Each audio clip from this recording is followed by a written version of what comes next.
Today we're going to be talking about two very different topics, the recent Broadway revival of Sweeney Todd and Kesha's new album, Gag Order. This is Half Hour with Jeff and Richie. Half hour.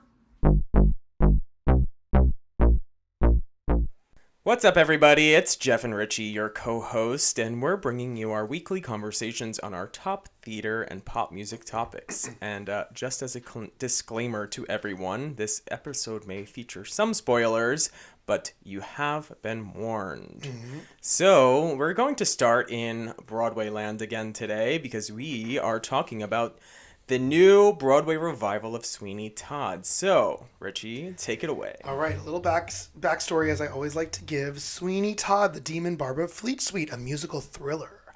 Has music and lyrics by Stephen Sondheim, book by Hugh Wheeler. And this production stars Josh Groban and Annaleigh Ashford. We have a music supervision by Alex Lackmore. The orchestrations are by Jonathan Tunick. Choreography by Stephen Hodgett and directed by Thomas Kail. Big names there. Yeah, really big names there. Just a little bit of background on this. Everyone knows that a lot of people know that this is a 1979 Tony Award-winning Best Musical that was revived. I learned in my research that it was revived in 1989 at the Circle in the Square Theater in a really small, stripped down kind of revival for a little bit. Then in 2005 with Patti LuPone and Michael Severus, where they played the instruments. It was a small, very abstract, stripped down kind of. So the last two times we've seen this on Broadway, it's been very like, let's kind of make this intimate and make this really stripped down. And right. And so now in this 2023 Broadway revival, we're looking at back to the original. Huge orchestra, original full orchestrations, large cast, big splashy energy, back to the original intention of it, right? Mm-hmm. So many amazing things going on here. I was blown away by this. I don't even know where to start other than like, thank you live orchestrations. Thank you ensemble. Thank you fresh eyes of a director choreographer team.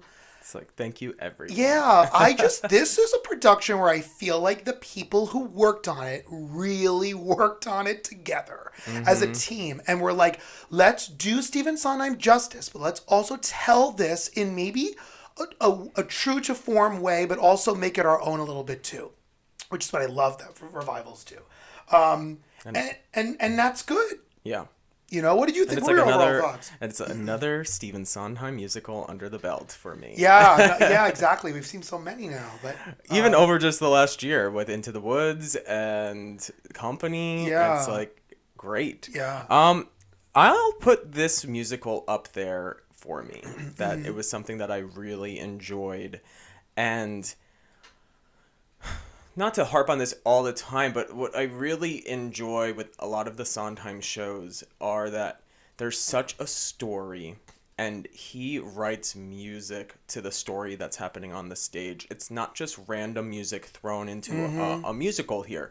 It's really captivating of your interest, and I had never seen anything with Sweeney Todd. I've never even seen the movie. I haven't even seen the movie. I've tried to watch the movie. I don't get very far in the movie. It just doesn't really do it for me. But this musical, as soon as that ensemble took the stage, I was just fully in depth with the show. I was like, okay, they have me into this.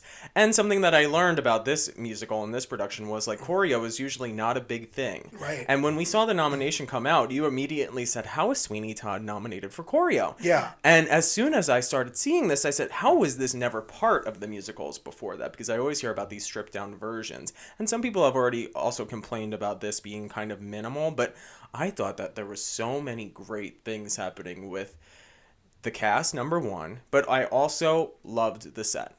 Yeah. I did. So I know some people are like, oh no, it was still small, but that set, there were so many things happening. There were so many breathing moments of that set that were just working. But, you know, all in all with this, I loved it. I would say to tack on to some of the designs as well, the lighting is incredible, and I'm blown away by how haunting it was. It was lit. It was lit by Natasha Katz, who, I mean, oh my gosh, she's done a million things. The scenic design, Mimi Leon, who you were talking about the scenery there. And costumes were also great. Emilio Sosa loved the costumes of the period piece. Let's go to talking a little bit about Josh and Annaleigh here, because it is kind of all them. And I think that ties into two things as well, because I want to talk about them, but a big thing that I want to get from you from this show, and like I'm dying to know your burning thoughts on this, is like what really makes this show iconic. So like, and I think that's going to tie into these two characters of who Josh and Annaleigh both play. I think what makes it iconic is that when you think of like murder and horror and tragedy like that, you don't really think of like Broadway, right? You think of romance and you think of like happy, or if it's sad, it's about like death, but not like someone killing people. Like it was definitely cutting edge for its time. Right. And so I feel like that's what makes it so iconic. I also think that the Sweeney Todd Mrs. Lovett relationship is one of the most iconic and complex relationships to have. Len Cariou and Angela Lansbury doing it in the original set this tone of like, it's not just romance, it's partners in crime, but they're strangers in the beginning, but then they, full disclosure here, gonna spoil if you haven't seen, he kills her at the end. Like there's this whole like, which I didn't know. Yeah, he didn't know that. I was like, oh my gosh. I didn't know. So like for everyone who does know the show, like I didn't know that was going to happen. As soon as like the way they did it in this show, I was like, wait, what? Yeah. And so that's what I think makes it iconic, is this like complexity of these two. And it is really them too. There's wonderful supporting characters too. Right.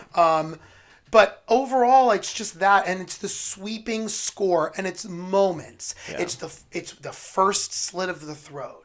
It's the worst pies in London song, and Angela, when Mrs. Lovett's character first comes out, right? It's the barber scenes. It's the oven scenes. It's those moments that I think really are just iconic in the piece. And I have this iconic moment here of like, how do they take this fictional story and they relate it to something that's like such a big topic in our everyday world? And two things I wrote down is like your social injustices and class inequality that happens in this show. Yeah. And it's done in this like demonistic way that it's like, whoa, okay, he's murdering people, but other people in the show are also using their privilege to murder and to have power over. And he is also doing it, but is he the only one that's getting wronged in the end?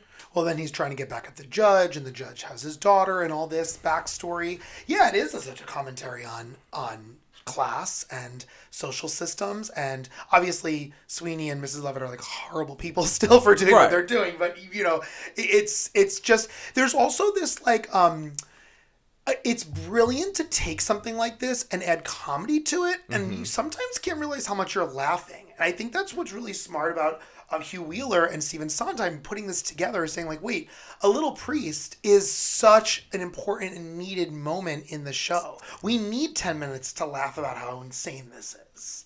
Totally. You know what I'm saying? And I think that's important too. But they pick through the people that they want to murder. Yeah, like poet and priest, obviously the title of the song, and all judge. And while they're singing it, they're talking about each one of their issues and why they would make a good pie or why they wouldn't make a good pie. And it's just so clever. It's very smart.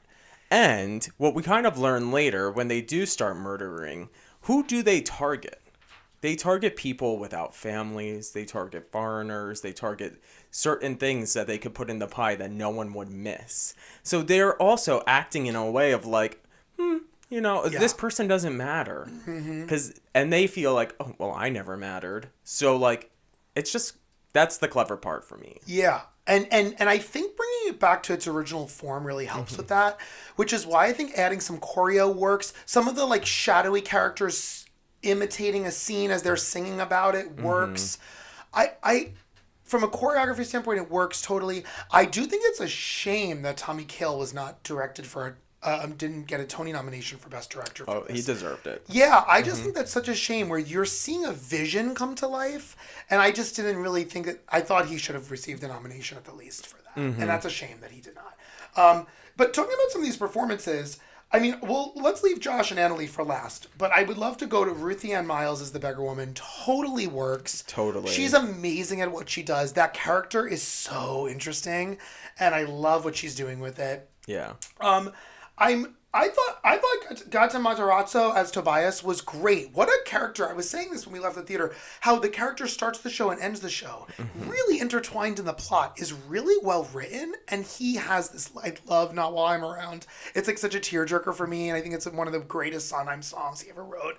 And he sings that, and he was great. And he's like growing up from like Stranger Things, right, to like this now. And listen, I thought Jordan Fisher was nice as Anthony. I just think Joanna and Anthony, to me, it's like, I know that they're needed for the plot, but I just don't really think I need them as much as I get them in the show.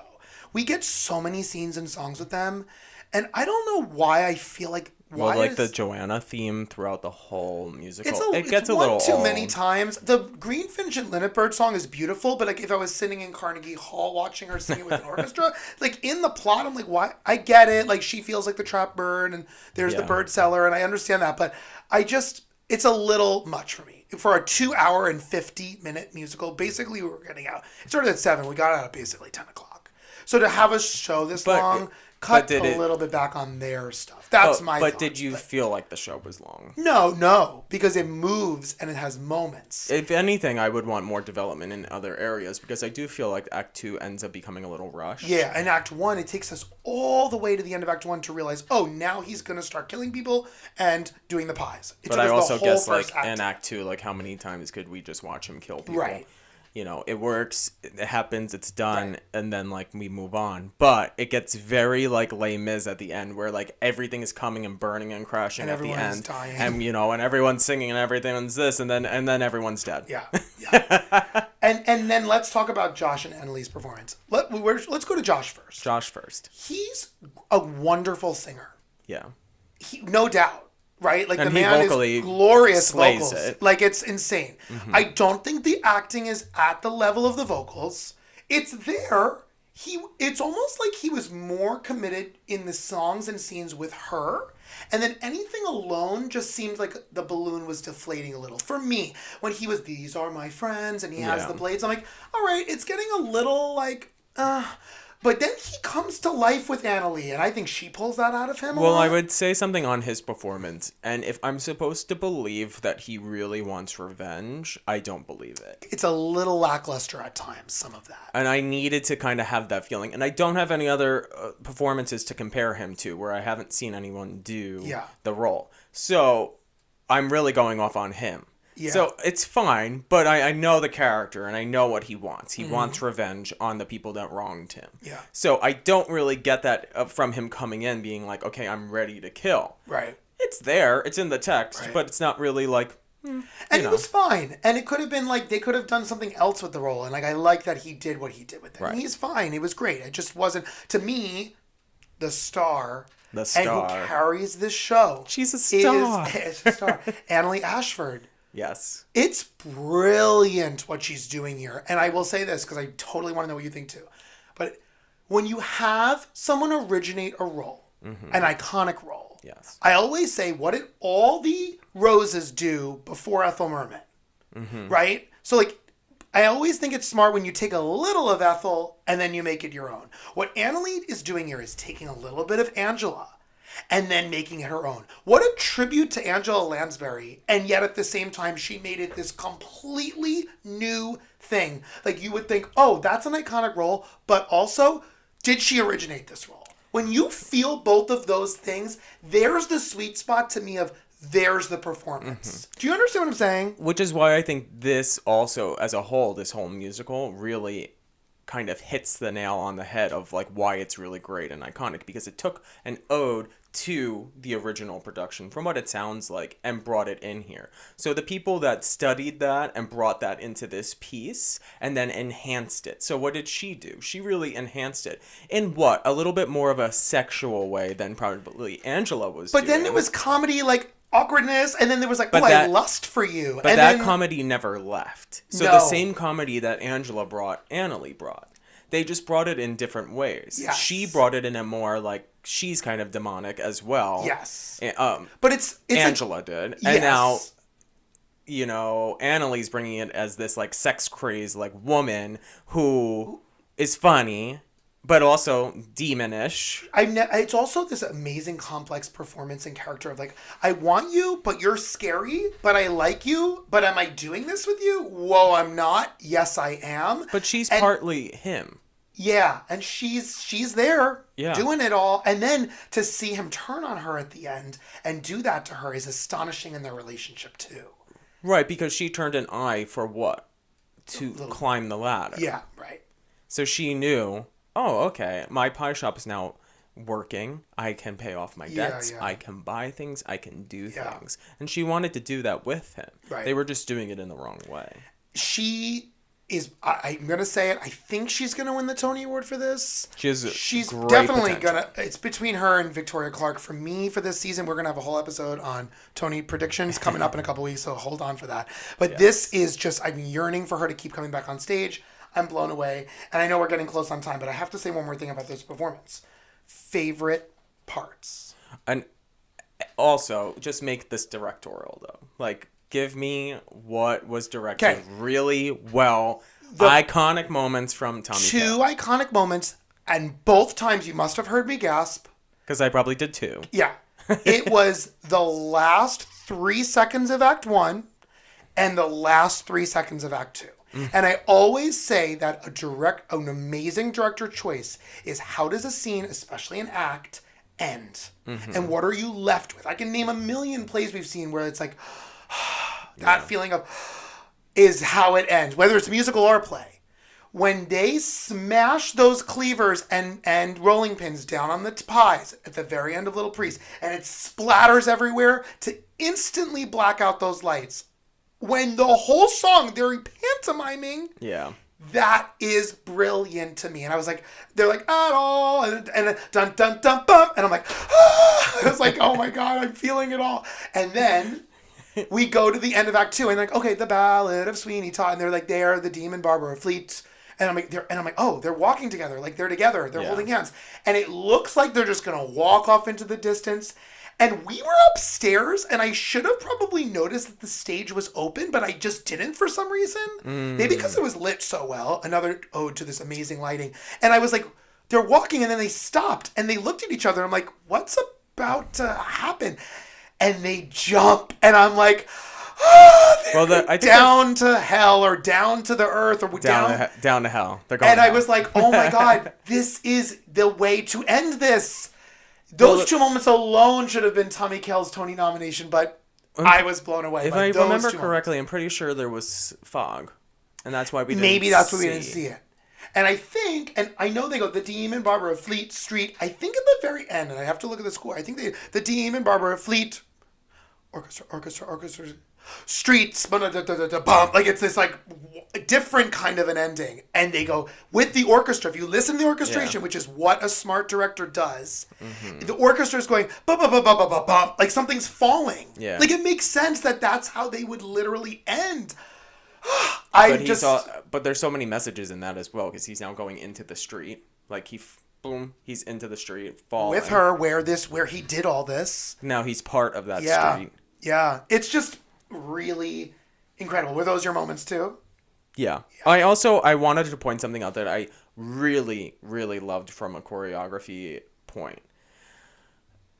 The breathing of scared or like they don't know what's going to happen in the music was just great. And I don't know if that's actually in the actual music. No, I think that's added in the where they're like, yeah. So when other people are singing and like the choreo, the whole thing is breathing like they're scared for their lives. And they're tilting. Yes. And they're moving their arms and hands in this modern way, but it works for a period piece. It's really smart. I really don't have anything bad to say about this. No. It's just a really, really great show. And there's a reason why this is its fourth time on Broadway. I always say when Les Mis has been on Broadway 3 or 4 times, and there's a reason why Gypsy's been on Broadway 4 or 5. These shows, every 20 years, there's an audience yearning for this story to be told again, and I love it. So. Well, that was something that we were talking about, too, is like, what made this show so good? And, everything we just said. Yeah. Great stuff. So kudos to everyone, and go see it.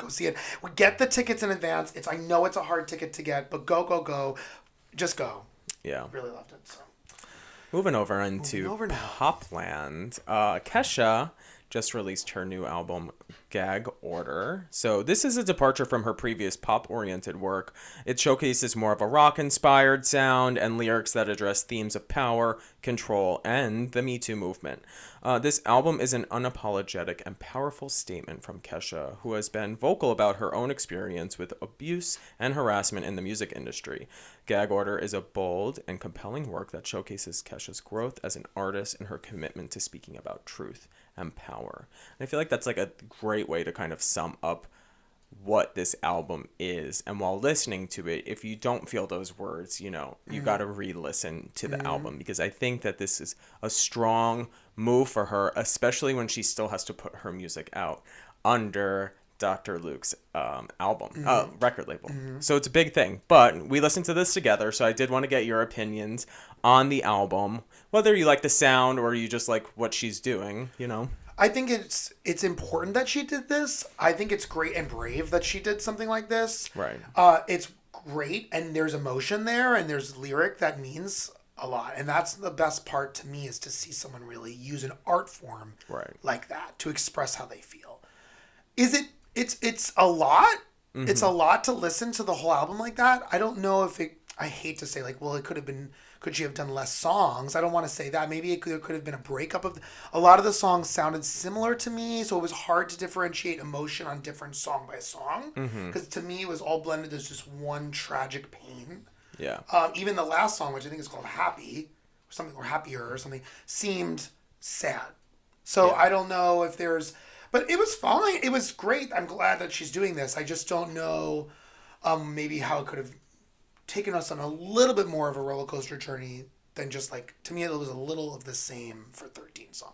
I can see that. I think what this album really is the album that Kesha needed to just make and put out there and say, this is my experience being in the industry.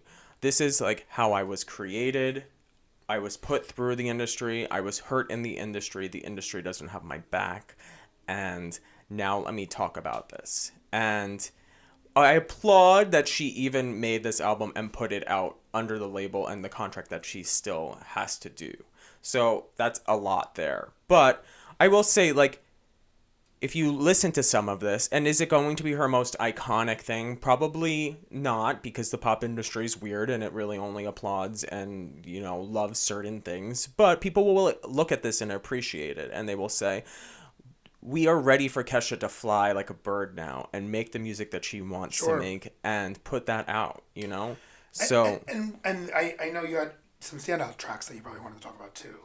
Yeah, I thought there were some great moments too, even from a pop thing. So she's still gonna pull in her pop elements into the album. I thought that some great songs on here were Only Love Can Save Us Now, and then the song The Drama, because structurally I thought it was still cool, and there's an amazing iconic key change in that song that I was not expecting. But also she ends that song with such power and saying I'm over this world, and if I come back, this is what I want to be. You know, so it's certain things like that I'm just okay, good for you. And one thing I will say, when an artist in any form, writing music or even playwrights, I say this too, when you use cursing all the time, I do become numb to it.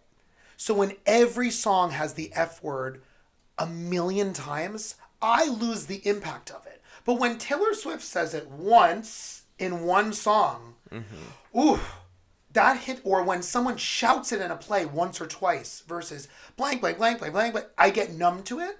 So I'm not saying I'm numb to it. Maybe she feels so numb to so many things that's why she used it so much. But it was a lot. It was a lot for me to hear every song multiple times, cursing. I'm I understand you. I hear you. It's okay. But if that's the only way she felt she got across, then good for you. You know what I mean? I just get a little numb to it. Okay, wow, she's really, oof, Well, and that's okay. But also, like, music is poetry. So if she is writing her poetry in this way, then that's how she wants to express the way she's feeling. And I love her for that. Right, totally. I did, listening to this album did bring up, like, a big topic in my head here about women in the industry in general and how they are built into these manufactured pop stars that in any certain way, they can easily have that taken all away from them. So I think this is an interesting topic, and it's also kind of interesting because I wanted to tie it back to Sweeney Todd in a certain way, but industry that there's always power above them. So, and the way Sweeney looked at it, like power, and he wanted his revenge. Yeah. And in a way, is this Kesha's revenge on an industry that didn't have her. Right. So, like, tying those two things in there, I thought, wow, they're two very opposite topics, but they work together. One person wrote music and released an album. The other person just slaughtered people. Two very different things. I understand, though. Taking away the context. Yes. I had to tie it in. Okay, but taking away the context of it. Of course. Yes, I hear you. The theme of revenge in this way. A revenge album of like, dude, you really messed me up. Yeah. And I was having a great career in life, and then you wanted to take that away from me. And the impact that has on these people. You know, and we've seen this many times in the pop music industry. Mm-hmm. So to keep seeing it happen, and especially to women, I thought I wanted to get your feeling on how do these artists maybe get to move on from this? Well, number one, writing this album and this music, and then sometimes I always say, like, writing the music is great. Maybe taking a break for a little bit is also okay too, or both. Maybe we won't hear from her now for a while again. You know, speaking your mind, speaking your truth, standing up for platforms that you feel like help you. Going to your fan base is always a great place to go to, because those people will be by you no matter what. And go to your family and friends. Find that support in your personal life. Right. There's a lot of ways, but I think using the art form as music, what Kelly Clarkson's doing right now, yes. Yeah. Use what you are good at and put that energy into the world. Yeah. Which is interesting. We'll move into the pop music drop because I do want to talk, because actually the Kelly Clarkson song, and there's another song on the pop music drop that I also think tie into our theme of the week here. But we'll move to the Kesha's album's out now. Go check it out. I want to know your thoughts on it, but it's definitely something you should listen to and just feel what she's feeling. And a lot of new music came out this weekend, so let's go through it. So, Pop Music Drop Countdown. Here's how it works. I select my top 6 songs of the week, and Richie will decide whether they are going to be a bop or a flop. Just based on listening to it and seeing, what it is. We're going to start with Kalichi, and the song is Tears in the Midnight. I love this. Yes, bop. And 80s. Like, what an ode to that. I loved it. Then we have Zara Larsson, End of Time. Also bop. Loved this. Bop. Felt the energy of this. Yes, bop. Yes. I think we're going to have a lot of bops this week because we were fed this week. Anyway, Conan Gray, Never Ending Song. So this is fence for me. Leaning bop. I'm not obsessed yet. I got to listen to it a few more times. He does this to Conan all the time. No, it's fine. It's just like not... Yeah. It's fine. Listen to the lyrics. Yeah. It's better. Kylie Minogue, Padum Padum. Yes. Kylie also just released, said that a new album's coming out in September. Good for her. She's like working. Yeah. Yeah. So Padum Padum. Love it. You love it. Love it. Now, here's the final 2 songs, and this will also tie in here, but Lova Pop Star. Yeah, I love this. This, and if you listen to the lyrics of this, is another one talking about building up a pop star to then literally take it away from them. Yeah. And like, you're 16 and you're starting out in the industry and they're making you work hard. And then you're 30 and they're like, we're done. Yeah. Build you into Rihanna. Then you're done. Right. That's what it's saying. And it's like, I'm like, that's so telling. Anyway. Then last, Kelly Clarkson, Favorite Kind of High. Yeah, I love this. And her vocals are so good on this. And I love the energy of the song. And I know that she's been writing and singing a lot of sadder songs lately. This was just a different spin. I love an upbeat, happy energy from her. That album is coming out at the end of June. Okay. So we'll have a whole moment because it's just Favorite Girl. Don't you worry. We'll be talking about the whole thing. But she said that the album is about a whole... relationship arc, like start to finish. So when you heard the song, you were like, oh, does she have a new love? And I'm like, no, I think this is the song about when she first met him before the divorce. So What an interesting concept for that album, and I can't really wait to see how that How it plays all- out because like Yep. if she's going to be bringing multiple like highs and lows of her relationship, that's smart. Yeah, totally. And that is really smart. Not just like, here's my breakup album, here's my happy album. Like, mix it up. Show us Yeah. how you felt during a whole relationship. Yeah. Which, and that song's a bop, and she is working with Carly Rae Jepsen's producer on that. Yes. So if you couldn't tell a little bit, but There we go. bop, bop. Oh, wow. Flying by. We're almost at the end here. There's Okay, that there bell it is. noise. You know what the sound means. This has been another episode of Half Hour, and we hope you enjoyed the episode. So leave us a comment on wherever you listen to this podcast, and make sure you subscribe for all of our new episodes. You can also find us on Instagram and TikTok at Half Hour Podcast. We love hearing from our listeners, so make sure you join in on all of our questions and suggestions, etc., etc. Yeah. We got big things coming up. We're almost done with this Tony season. We have a couple more shows to talk about, and then we're moving on to Tony predictions and Tony recap episodes because the Tonys are only a few weeks away. We'll have tons to talk about there. This was a very saturated season of theater. So We only have one episode though left before the Tony prediction episode. Yeah, So and it's a double bill. We got some other shows coming. New York, and Prima Facie. Yeah. So big things. Yeah.